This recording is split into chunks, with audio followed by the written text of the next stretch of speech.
እንደ ሰዶምና እንደ ገሞራ እንድንጠፋ ነው የምትፈልጉ?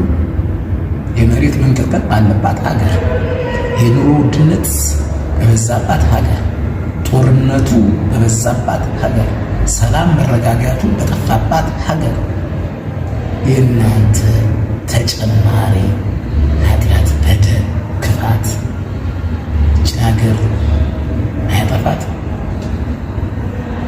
እንመለስ፣ በይቅርታ እንመለስ። ተጸጽተን እንደየእምነታችን ተመርክከን ፈጣሪያችንን አላህን እግዚአብሔርን ጠይቀን እንመለስ። ካልተመለስን ግን የእናንተ በደል የእናንተ ኃጢአት ይህችን ሀገር ቀውሷ እንዲቀጥል